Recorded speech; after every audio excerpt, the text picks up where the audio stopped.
Bonjour et bienvenue dans l'émission Parole de Femmes. Nous sommes à notre dernier jour avec toi, Audrey. On a partagé des bons moments et c'est pas fini. La Ouf. vie. Je croyais que tu n'allais plus revenir. Alors, on a partagé des bons moments, c'était la dernière. Ouf, c'est bon, me voilà soulagée. Surtout qu'il nous manque un dernier point crucial dans tout ton témoignage de guérison. Comment as-tu vécu tes 9 mois? Parce que, on l'a compris, la guérison n'a pas été instantanée. Il y a eu 9 mois où j'imagine il y a eu peut-être des hauts et des bas. Tu as dit dans la semaine qu'il y a des douleurs aussi qui sont revenues quelquefois. Qu'est-ce que tu as fait? Comment tu l'as vécu? On veut tout savoir. Tu as 28 minutes. Go. À départ, prêt, partez. J'écoute. Mais c'est vrai, ça, en fin de compte, c'est très souvent la question que les gens me demandent. La question, ils disent, qu'est-ce que tu as fait? Qu'est-ce qui s'est passé entre le moment où tu savais que tu avais reçu jusqu'au moment où le docteur a dit qu'il n'y avait plus de cancer? Eh bien, en fin de compte, c'est ce que j'ai découvert, c'est que les guérisons sont pas toujours immédiates et instantanées. Mais des fois, elles sont progressives. Pourquoi? J'ai pas encore trouvé complètement la réponse à cette question. Mais peu importe, le principal, c'est qu'on soit guéri. Et qu'est-ce que j'ai fait? Ben déjà, je savais que j'avais pas besoin de demander, de redemander. J'avais déjà reçu. Donc, à partir du moment où, dans mon salon toute seule, où j'ai reçu cette guérison jusqu'au moment où le docteur a dit qu'il n'y a plus de cancer, eh ben j'ai gardé une attitude. Je savais que la joie était une clé. Que je devais animer, conserver et garder. Ça veut dire que de temps en temps même, ça va paraître un peu bizarre ou banal ben, je regardais des films marrants, regarder des films qui allaient me faire rigoler parce que je savais comment est-ce que je vais garder cette joie. Et quand je faisais face à la douleur, je me rappelais, Audrey, tu es guérie et la puissance de Dieu est à l'œuvre en toi. Amen. Parce que déjà, j'avais eu cette bénédiction que tout le monde n'a pas toujours. C'est qu'au travers des IRM, des scanners et tout ça, j'avais vu que la tumeur rétrécissait. Et je savais, même au travers de la parole, que la puissance de guérison, elle attaque la source du problème. Et qu'est-ce qu'elle fait? Comme tu disais, Anne, elle commence à détruire la maladie et des fois, petit à petit, elle détruit ces cellules de cancer, et donc je savais c'est ce qui se passait. Donc j'ai pas perdu j'étais pas découragée ou j'ai pas jeté l'éponge parce que je savais ces réalités. Par la foi, je savais que la puissance de Dieu, elle agit en moi. Et il y avait une vérité en fin de compte que j'ai plus tard découvert dans la Bible. Parce que très souvent, les gens, quand ils pensent guérison, je crois que j'ai reçu, qu'est-ce qu'ils voient? C'est qu'ils voient une guérison instantanée, que tout de suite, ils devraient sentir un changement ou voir un changement ou se sentir mieux. Mais j'ai découvert dans la Bible, par exemple dans Marc, on voit dans Matthieu, je crois que c'est Matthieu 21, verset 19, quand Jésus a maudit le figuier, il dit « Et Jésus a maudit le figuier et immédiatement ou instantanément, le figuier sécha. » Et c'est ça, les gens, ils s'imaginent, dès que tu parles à la montagne ou à la maladie, ou dès que tu reçois la guérison, instantanément, la maladie doit disparaître. Mais quand on lit la même histoire dans le livre de Marc, dans Marc 11, on découvre quelque chose d'intéressant, que là, Jésus a parlé au figuier, et tous les disciples l'ont entendu, personne n'a rien dit, puis après ils sont partis vers Jérusalem. Et là, Jérusalem, ils ont passé toute la journée. Jésus, il a fait du balayage dans le temple.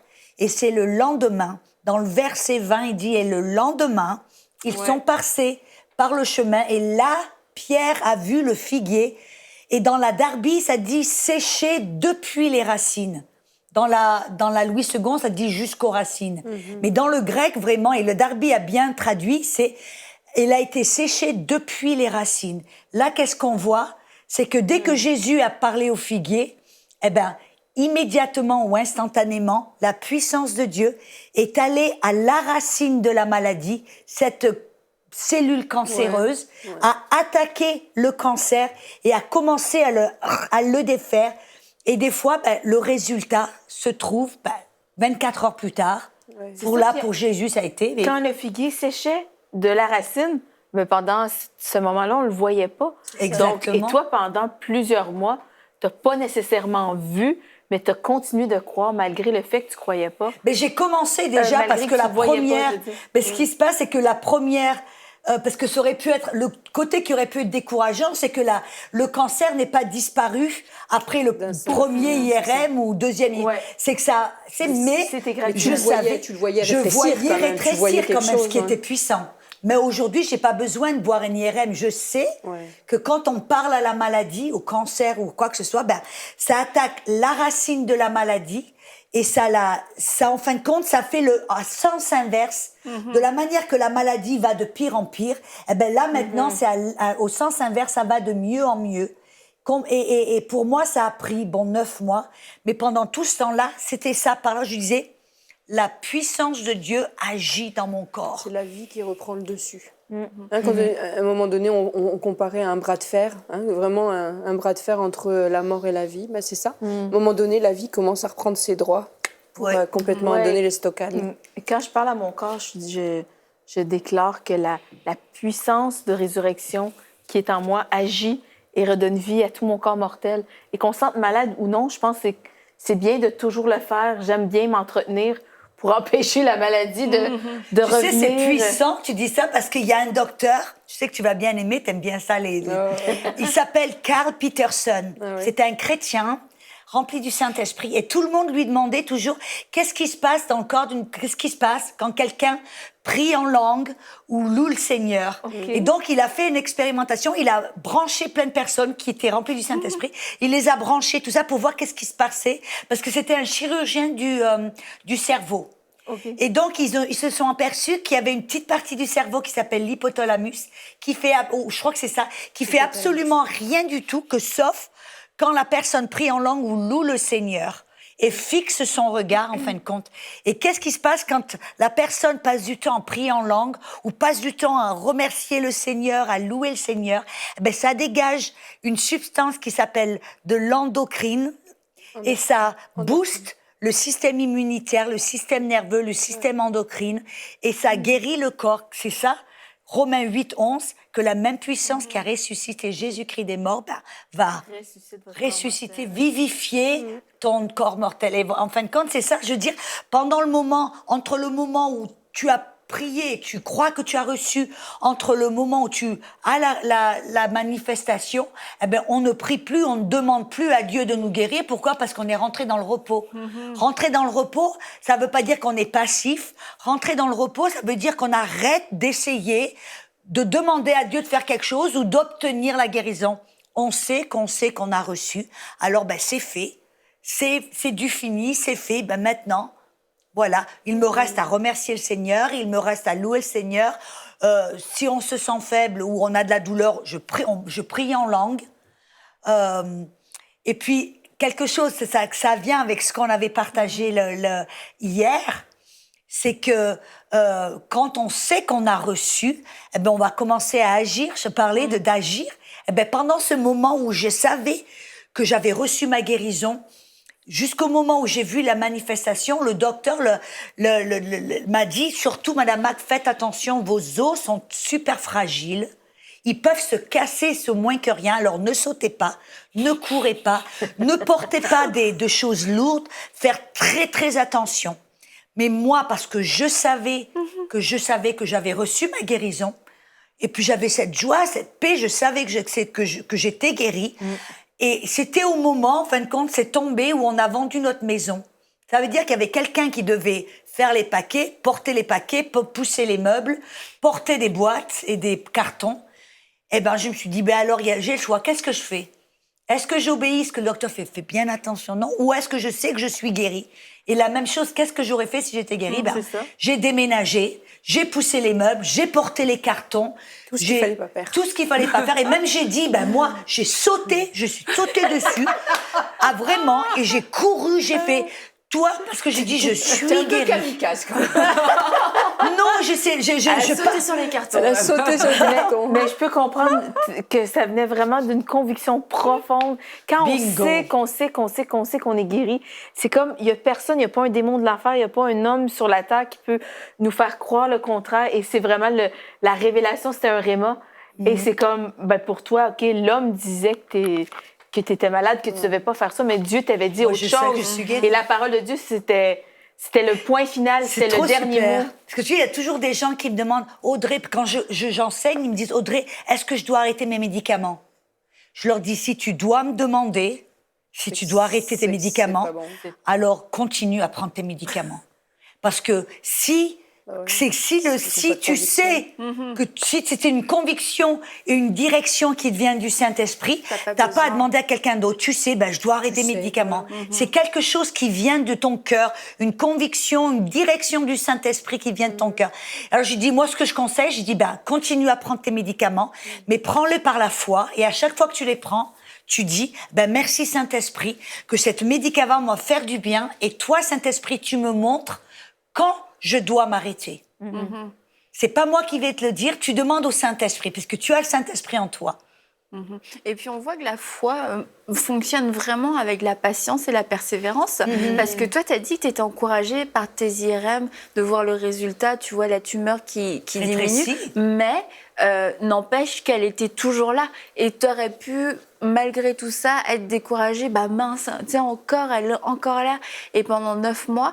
Et finalement, au contraire, toi, ça t'a plutôt encouragée. Et on peut avoir l'impression que le repos et que la guérison pas immédiate vont pas être compatibles et ne sont pas non plus compatibles avec la foi. Et d'avoir cette persévérance dans la foi, d'avoir cette ténacité dans la foi, c'est déterminant. Et il faut cette ténacité. Ce que je vois dans la Bible, c'est ce que la Bible voit. C'est dans Luc 18, la veuve qui s'approche du juge injuste. C'est intéressant quand tu regardes et tu étudies ce passage.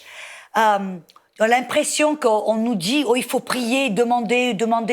Mais en fin de compte, la parole, quand Jésus dit, écoutez ce que le juge injuste dit. Écoutez bien ce qu'il dit. Et qu'est-ce que c'est qu'il dit? Il dit, de peur qu'elle ne revienne sans cesse pour me rompre la tête, je lui donnerai ce qu'elle demande. Et la parole revenant sans cesse, ça veut pas dire, on a l'impression que c'est faire le va-et-vient ou demander encore et encore, d'où la notion où les gens, ils enseignent qu'il faut mendier ou supplier à Dieu encore. Mais la parole revenant sans cesse, c'est la parole en grec, eis, telos, erkomai, et ça veut dire venir, se tenir ferme jusqu'à la fin, jusqu'à ce qu'on obtienne. C'est un venir qui vient et qui n'arrête pas, qui ne lâche pas prise jusqu'à ce qu'on ait la manifestation. Et c'est ce que Jésus disait. Il disait, il faut que l'homme ne se relâche pas. Ouais. Et c'est ça, en fin de compte, c'est cette ténacité. C'est pour ça qu'Hébreux 6:12 dit avec la foi et la patience, et j'ajouterai la ténacité, les justes vont recevoir les promesses. Parce que quand tu sais que tu as reçu, et tu sais que on a une promesse de Dieu, qu'on a reçu la guérison, on est guéri par les meurtrissures de Jésus, et on a reçu cette guérison, et on sait que c'est une question de temps. On le verra dans le futur s'accomplir. Ouais. Et on sait, si c'est un fait, est une vérité qu'on le verra s'accomplir, peu importe combien de temps ça prend, on se tient ferme en sachant, et c'est comme ça pendant ces 9 mois, j'étais encouragée. J'étais encouragée en sachant que la puissance de Dieu, elle œuvre à moi. Je sais que la guérison n'est pas toujours automatique et instantanée. Je sais que je reste dans la joie, je remercie Dieu parce qu'il y a des choses qui se passent. Et il y avait un témoignage qui m'avait vraiment marqué. C'était pas une personne pour laquelle j'avais prié, mais ça m'a vraiment... ça m'avait aidé. Je me rappelais de ça et c'était ça qui m'avait vraiment à traverser ces 9 mois. C'est qu'il y avait une dame qui avait un cancer du visage, avait une grosse tumeur toute noire et cet homme que je connais, cet homme de Dieu qui avait prié pour elle, et il lui avait dit la même chose. J'ai imposé les mains sur toi. La puissance de Dieu est en train de travailler en toi, même si tu vois rien ou sens rien. Il dit, mais sache que à partir de ce moment-là, samedi à 6h30, tu as reçu cette guérison ou cette puissance de guérison, et dit, reste encouragé tous les jours quand tu vois ton visage, quand tu vois cette tumeur, quand tu es tenté de dire, il y a rien qui se passe, ben tu te regardes dans le miroir, tu dis, rappelle-toi. Samedi à 6h30, tu as reçu la puissance de guérison. Elle agit en toi, une guérison. Et tu es guéri. Et donc, cette dame, elle a fait ça tous les jours. À chaque fois qu'elle se lavait les mains, qu'elle se voyait, elle disait, rappelle-toi, tu as reçu la guérison, 6h30. Bref, 1 jour, 2 jours, 3 jours, pendant 9 jours, toujours rien. Rien du tout. Mais elle a pas lâché prise. Elle a dit, non, je sais que je suis guérie. Et que c'est simplement une question de temps. Comme tu disais, la main de fer. Qui c'est qui va lâcher prise le premier? Amen. Toi ou la maladie. Et donc, le 10e jour, elle est à 4 pattes sur le sol en train de nettoyer son carrelage. Et tout d'un coup, pof, il y a quelque chose qui tombe. Elle le ramasse et c'est comme une masse toute gluante. Elle part à la salle de bain et son visage était comme le derrière d'un bébé. Oh, wow. Et le fait, c'est que si du jour 1 au jour 10, elle avait abandonné en se disant, ben non, il n'y a rien qui se passe, qu'elle avait, comme Zacharie avait dit quelque chose négatif, eh ben, la puissance se serait arrêtée de fonctionner en elle et elle aurait été 1 jour moins du miracle. Ouais. Wow. C'est formidable. Ouais, c'est clair. Ouais. Mais il y a plusieurs endroits où on peut s'arrêter en cours de route dans un parcours de la foi. Mais je pense qu'un des plus critiques, c'est quand tu vois rien. Et beaucoup de gens disent, il y a déjà beaucoup de gens qui ont prié pour moi. J'ai déjà beaucoup prié pour moi-même. Je déclare la parole, mais comment est-ce que je peux savoir si je suis vraiment guérie puisque je vois rien? Et ben, je pense que tu y as répondu de toute manière. C'est que la puissance de Dieu est en train d'agir d'une façon invisible à nos yeux, mais elle est en train d'agir et qu'en fait, si on décide d'arrêter, on arrête nous-mêmes le processus. Je crois qu'il y a aussi, parce que très souvent, il y a eu une confusion aussi dans l'Église où on a enseigné la foi. Mais on a enseigné qu'en fin de compte, les œuvres, ça s'est tourné en fin de compte en œuvres. On a dit, si tu confesses, ou si tu arrêtes tes médicaments, ou si tu fais ceci, Dieu va te guérir. Et on voit des gens, en fin de compte, ils sont comme des petits hamsters dans une cage qui essayent de faire tout un tas de choses. Parce que dans cette émission, on a parlé que la foi agit, la foi déclare, la foi se réjouit. Et les gens, en fin de compte, ils pensent, si j'entends le témoignage d'Audrey, alors ils vont se dire, si je me réjouis, ou si j'arrête mes médicaments, ou si je fais ceci, Dieu va me guérir. Et en fin de compte, ça c'est dangereux parce que, comme je disais, ce que l'on fait et ce que l'on dit, c'est parce qu'on sait dans notre cœur qu'on a reçu. Et c'est ça la foi. Ça me donne quelque chose qui s'est passé, en fin de compte, qui va bien éclairer. C'était un monsieur qui avait le diabète. Et il a entendu ce message sur la foi. Et après, on a prié pour lui. Et il est rentré à la maison en sachant, je suis guéri. Et puis, le lendemain, sans même y penser, il est allé au frigidaire pour prendre son insuline. Et il était sur le point de prendre l'insuline. Et comme j'en avais parlé avant, il a entendu le Saint-Esprit qui lui a dit, mais tu es guéri. T'en as plus besoin. Il a dit, ah ben oui, c'est vrai, j'en ai plus besoin, je suis plus diabétique, je suis guéri. Donc il a pas pris l'insuline. Et quelques jours plus tard, ou je sais pas, peut-être 1 semaine plus tard, il a dû aller faire un check-up. Et il est allé chez le docteur, et le docteur lui dit, mais qu'est-ce qui vous est arrivé? Vous n'avez plus votre insuline, votre pancréas est parfait, vous n'êtes plus diabétique. Donc, il a eu la confirmation du docteur, il était ravi, il est retourné à l'église dimanche pour témoigner. Et il a témoigné, on a prié pour moi, et puis après, j'ai arrêté l'insuline, et j'étais chez le docteur, je suis guérie. Et il y avait quelqu'un qui était dans la salle, qui a entendu son témoignage. Mais qu'est-ce qu'il a entendu? Il a entendu, il a arrêté son insuline, et Dieu l'a guéri. Il est rentré à la maison, il a dit, moi, si j'arrête mon insuline, Dieu va me guérir. Et on sait qu'est-ce qui s'est passé. Il a été d'urgence. Il a dû être à l'hôpital parce qu'il est presque... Et quelle est la différence? Parce qu'il y a une ligne invisible très fine. Très fine, oui. Parce que de l'extérieur, tu vois 2 personnes, elles ont peut-être la même confession, elles ont peut-être disent, mais je crois en la guérison, elles déclarent la même chose, elles agissent de la même manière, mais la motivation, pourquoi est-ce qu'elles font ce qu'elles font? Parce que d'un côté, la première personne a arrêté l'insuline parce qu'elle savait qu'elles étaient guéries et qu'elles ont fait ça parce que je suis guérie, j'ai plus besoin d'insuline. C'est une conviction. Amen. Vraiment. Une conviction. Et l'autre personne, elles ont fait ce qu'elles ont fait pour essayer d'être guéries. Essayer d'obtenir la guérison. C'est complètement... C'est prendre par le mauvais bout, quoi. C'est La exact. Parce chaussette que est à l'envers encore. La chaussette est encore à l'envers. Ah oui, parce que de ce côté-là, qu'est-ce que c'est? C'est simplement, tu comprends que par la grâce a été donnée, ta foi, c'est une réponse à la grâce de Dieu, tu reçois, et si je reçois et que j'étais guérie, qu'est-ce que ça veut dire? Ça veut dire que je suis guérie, hop, et de ton cœur, c'est tu fais certaines choses, et l'autre, c'est de faire certaines choses. Tu vois, c'est pour ça que tu as des gens, ils sont comme des petits perroquets. Je vais confesser, je vais confesser, je vais confesser, ou je vais faire cela, ou je vais arrêter mon été, ou je vais faire ce... Et puis d'un coup, ça marche pas. Et les gens qui sont autour, qui regardent, qui disent, mais je sais, ils ont la foi, je les ai entendus confesser, et ils ont fait ceci, ils ont fait cela, mais pourquoi ils n'ont pas été guéris? Tout est la motivation du cœur, parce que la foi vient du cœur, est une question du cœur. Pourquoi est-ce qu'ils ont fait ce qu'ils ont fait? Parce qu'ils savaient qu'ils étaient guéris, et qu'ils avaient cette conviction, ils savaient qu'ils savaient qu'ils savaient qu'ils savaient, et que du cœur, hop, je suis guérie, donc j'ai plus besoin de médicaments, ou je peux, comme moi, sauter, courir, pousser les meubles. Ou alors est-ce que je fais ça parce que si je fais ça, Dieu va me guérir. Alors là, parce qu'on rentre dans les œuvres. Essayer d'obtenir quelque chose par nos propres efforts.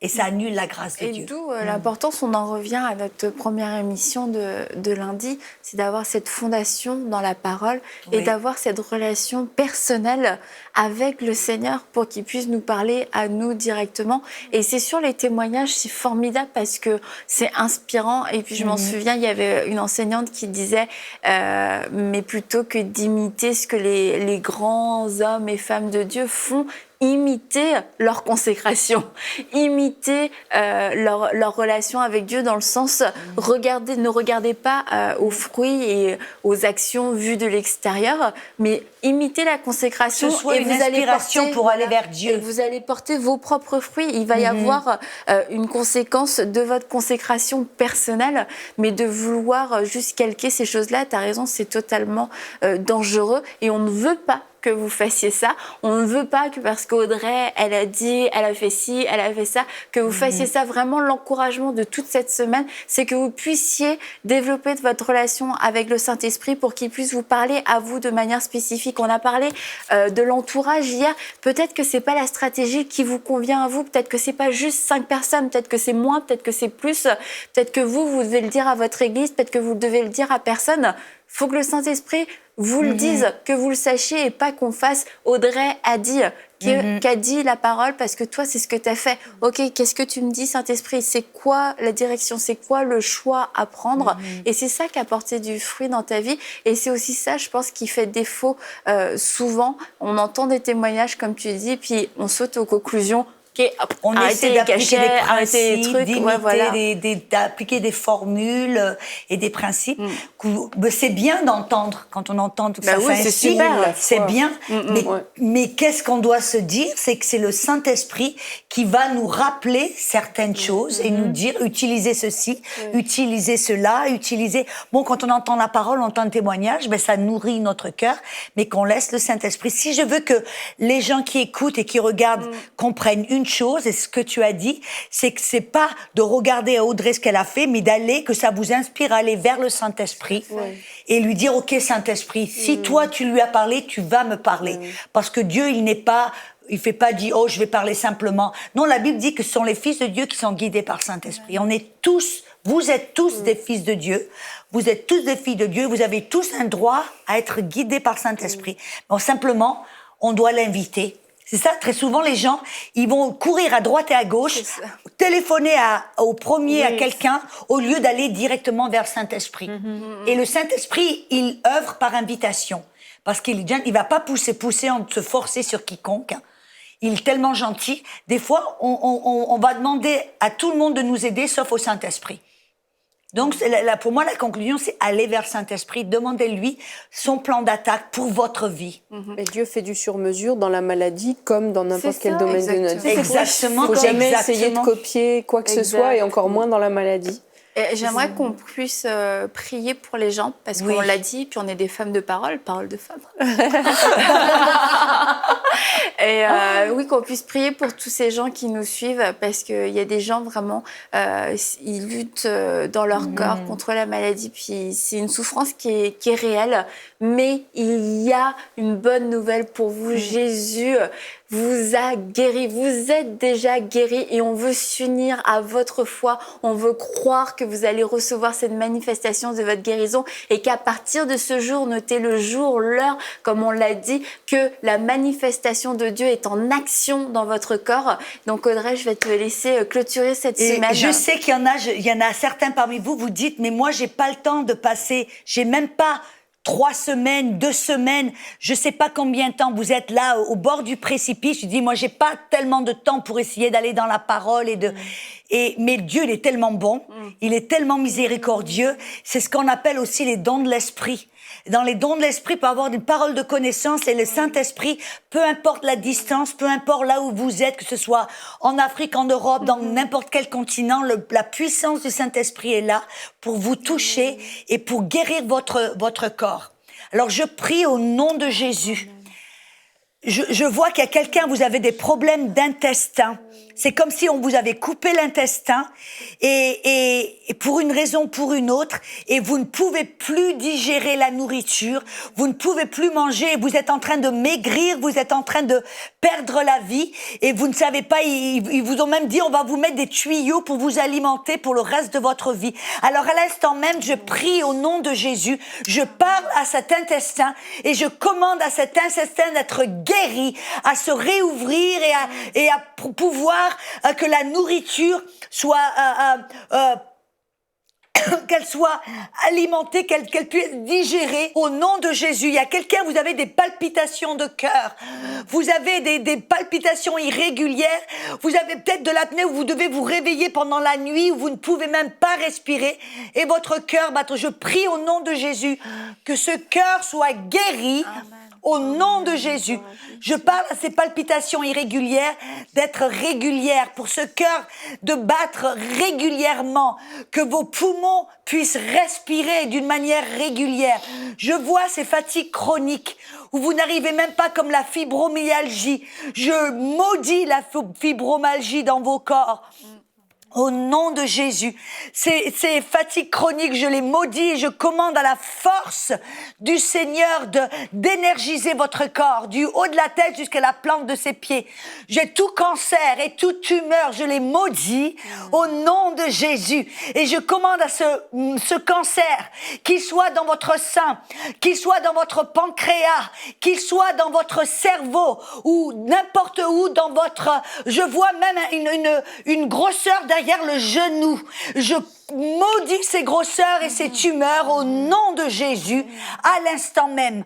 Et je prie, je sais qu'il y a beaucoup parmi vous, vous souffrez d'insomnie. Alors je dis non, car la promesse du Seigneur, c'est qu'il donne du bon sommeil à ses bien-aimés. Alors je dis, dormez, cet esprit d'insomnie, je le lis, je le chasse au nom de Jésus et je déclare, vous bien-aimés, que vous allez dormir ce soir comme une marmotte au nom de Jésus. Et Seigneur, je te remercie que ta puissance va à l'instant pour guérir tous les corps, même les corps de ceux des maladies que je n'ai pas nommées. Tu guéris toutes les maladies et tu guéris toutes les personnes qui écoutent cette prière au nom de Jésus. Alléluia. Amen. Alléluia. Amen. Merci beaucoup Audrey. Et j'ai envie de vous rappeler que vous pouvez... Envoyez-nous, s'il vous plaît, vos témoignages de guérison. On va tous se réjouir ensemble et de ce que Dieu a fait pour vous. Et vous serez vous-même un témoignage pour les gens autour de vous. On se dit à très bientôt pour une prochaine émission de Paroles de Femmes. Et un grand merci, Audrey, d'être venue avec nous cette semaine. Mon plaisir, c'est toujours une joie. Donc, à bientôt pour une prochaine émission de Paroles de Femmes. Retrouvez toutes les émissions de Paroles de Femmes en intégralité sur www.emcitv.com. Cette émission est rendue possible grâce au précieux soutien des partenaires d'Enseigne-moi Canal International. Retrouvez tous nos programmes sur emcitv.com.